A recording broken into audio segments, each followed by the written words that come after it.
मित्रांनो, तुमचं स्वागत आहे आमच्या चॅनलवरती. आज मी तुम्हाला 7/12 उतारा कसा डाउनलोड करायचा हे सांगणार आहे. तर चला तर सुरू करूया. सर्वात प्रथमतः तुम्हाला तुमचं ब्राउझर ओपन करून त्याच्यामध्ये टाईप करायचं आहे 7/12.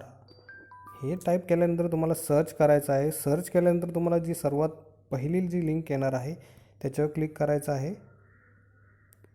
तर आता मी महाभूमिलेख या वेबसाईटवरती क्लिक केलेलं आहे. तर आता ही वेबसाईट पूर्णपणे ओपन झालेली आहे. तिथे तुम्हाला सर्वात प्रथमतः तुमचा विभाग, कुठल्या विभागामध्ये तुमचं गाव, तुमचा तालुका येत आहे ते तुम्हाला निवडायचं आहे. तर मी माझा विभाग जो आहे नाशिक निवडत आहे आणि गो बटनावर क्लिक करायचं आहे. आता मी गो बटनावर क्लिक केल्यानंतर नाशिक विभागाचा डेटा दिसत आहे. तर त्याच्यामध्ये तुम्हाला प्रथमतः 7/12 हा कुठल्या जिल्ह्याचा आहे ते निवडायचं आहे. तर मी हा अहमदनगर जिल्ह्याचा 7/12 निवडला आहे. त्यानंतर मी माझं तालुका कुठला आहे ते मी निवडलं आहे. त्यानंतर माझं गाव कुठलं आहे ते मी निवडत आहे. आता इथे शोध करण्यासाठी तुम्हाला गट नंबर, सर्वे नंबर किंवा तुमचं मधलं नाव, आडनाव यापैकी काहीतरी माहिती द्यावं लागते. तर मी माझा गट नंबर टाकत आहे.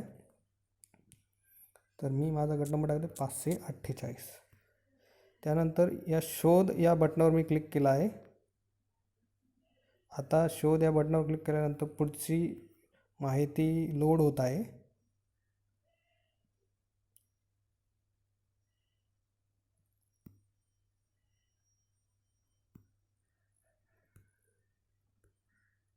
ठीक आहे, माझा गट नंबर टाकत आहे आणि शोध बटनावर क्लिक करत आहे. त्यानंतर पुन्हा एकदा माझा गट नंबर निवडून मी माझा मोबाईल नंबर टाकत आहे आणि पहा या बटनावर क्लिक केलं आहे. त्यानंतर इथे तुम्हाला ABCD अक्षरामध्ये RJVET असे चित्रामध्ये दिसत आहे ते टाकायचं आहे तुम्हाला. RJET ते मी पूर्णपणे टाकलं आहे. आणि इथे व्हेरीफाय कॅप्चा असं एक बटन आहे, 7/12 लिहिलं आहे त्याच्यावर क्लिक करायचं आहे. RJV आणि क्लिक केलं आहे. आता माझा 7/12 सर्चिंग सुरू झालेला आहे.